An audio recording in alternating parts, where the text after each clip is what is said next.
ہمارے ذہنوں میں جو معیارات بیٹھے ہوئے ہیں وہ کیا ہے؟ کامیابی پیسے سے ہے، کامیابی جائیداد سے ہے، کامیابی کاروبار سے ہے، کامیابی شہرت سے ہے، کامیابی اقتدار سے ہے. یہ معیارات ہیں. جو جتنا دولت مند اتنا کامیاب، جو جتنا مشہور اتنا کامیاب، جو جتنا پاپولر اتنا کامیاب، جو حکومت پر پہنچ گیا کامیاب، جس نے بڑا کاروبار جما لیا کامیاب، جس نے بہت جائیداد بنا لی کامیاب. یہی ہے اصل میں ساری بس کی گانٹھ. جو تصور کامیابی کا ہوگا اسی کے مطابق آپ کی بھاگ دوڑ ہوگی، اسی کے لیے جد و جہد ہوگی، اسی کے لیے توانائیاں صرف ہوں گی، اسی کے لیے دن رات کی مشقت ہوگی. یہ ہے اصل شے جس کی یہاں نفی ہو رہی ہے. کامیابی دولت سے نہیں، کامیابی شہرت سے نہیں، کامیابی اقتدار اور طاقت اور حکومت سے نہیں، بلکہ کامیابی ہے ایمان سے، عمل صالح سے، تواصی بالحق سے، تواصی بالصبر سے. آپ غور کیجئے اس نقطہ نظر کا، اس ایٹیچیوڈ کا، یہ جو مینٹل ایٹیچیوڈ ہے، اس کا بدل جانا ہی انسانی شخصیت کے اندر انقلاب برپا کرے گا. اب آپ کا نتیجہ کیا نکلا؟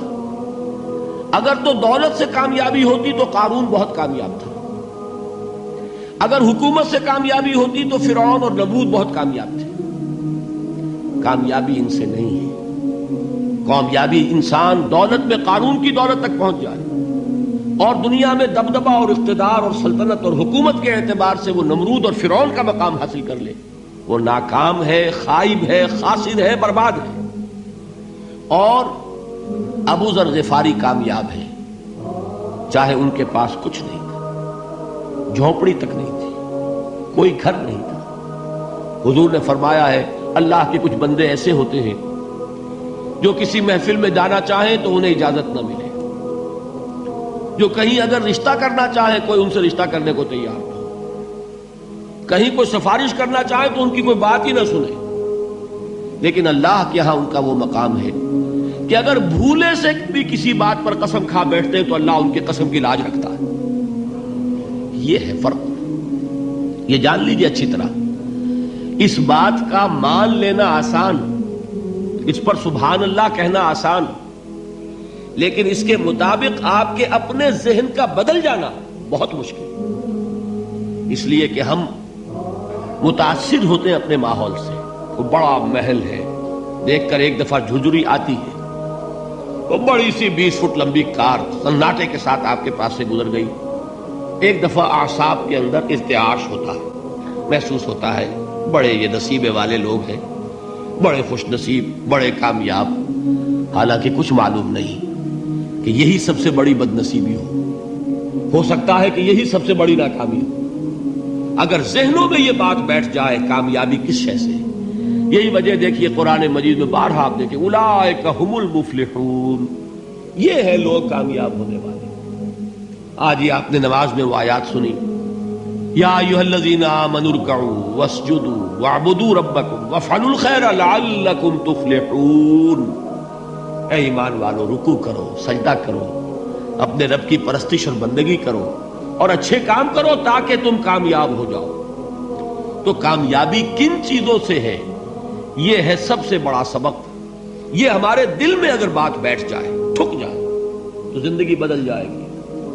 صبح و شام بدل جائیں گے، نقشے بدل جائیں گے، بھاگ دوڑ کا رنگ بدل جائے گا، ویلیو سٹرکچر بدل جائے گا. آج وہ ایک چیز نہایت اہم نظر آ رہی ہے، کل نہایت غیر اہم نظر آئے گی. جیسے کہ حضور کی حدیث ہے مالی ولد دنیا، مجھے تمہاری اس دنیا سے کیا سروکار ہے. انما مثلی کراکب استظل تحت شجرۃ ثم راح فترکها، میری مثال تو اس سوار کی سی ہے جو تھوڑی دیر کے لیے ایک درخت کے سائے میں ٹھہرتا ہے سستانے کے لیے، پھر وہ اپنا راستہ لیتا ہے. اسے اس درخت سے مستقل تعلق اس کا نہیں ہے، وہ اس کا گھر نہیں، وہ اس کی منزل نہیں. اسی طرح یہ دنیا میرا گھر نہیں ہے.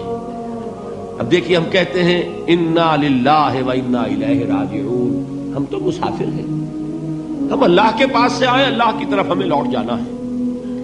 کن فی الدنیا کانک غریب و عابر سبیل، حضور فرماتے ہیں دنیا میں ایسے رہو جیسے کہ تم اجنبی ہو یا راہ چلتے مسافر. لیکن یہ طرز عمل کب ہوگا؟ جبکہ یہ آیت ہمارے ذہنوں کے اندر بیٹھ گئی ہو، والعصر ان الانسان لفی خسر الا الذین آمنوا وعملوا الصالحات وتواصوا بالحق وتواصوا بالصبر۔ یہ ہے اصل بات جو میں نے عرض کیا تھا کہ میں بتاؤں گا صحابہ کیوں ایک دوسرے کو یاد دلاتے تھے۔ اس لیے کہ دیکھیے جیسے برف باری اگر ہو رہی ہو، آپ باہر نکلیں گے تو برف آپ کے کپڑوں پر جم جاتی ہے نا، تو آپ جھٹکتے ہیں کپڑوں کو تاکہ برف ہٹ جائے۔ ہمارے ایمان پر اس دنیا میں رہتے ہوئے جب ہم متاثر ہوتے ہیں ماحول سے تو گردہ آ جاتا ہے، برف پڑ جاتی ہے، اس کو جھٹکتے رہنے کی ضرورت ہے۔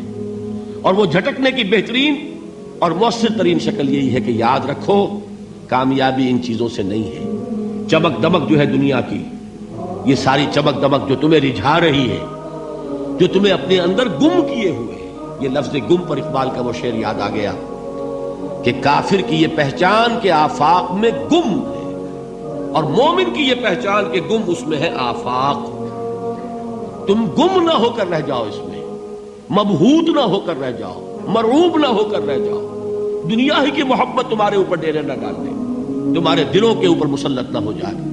لہذا تازہ کرتے رہا کرو، والعصر ان الانسان لفی خسر الا الذین آمنوا وعملوا الصالحات وتواصوا بالحق وتواصوا بالصبر۔ پھر یاد کر لو، پھر تازہ کر لو اپنے اس یقین کو کہ کامیابی دولت سے نہیں، کامیابی ثروت سے نہیں، کامیابی اقتدار سے نہیں، کامیابی شہرت سے نہیں، کامیابی جائیداد سے نہیں، کامیابی ہے ایمان سے، کامیابی ہے عمل صالح سے، کامیابی ہے تواصی بالحق سے، کامیابی ہے تواصی بالصبر سے۔ یہ چار چیزیں ہیں کہ جو کامیابی کے لوازم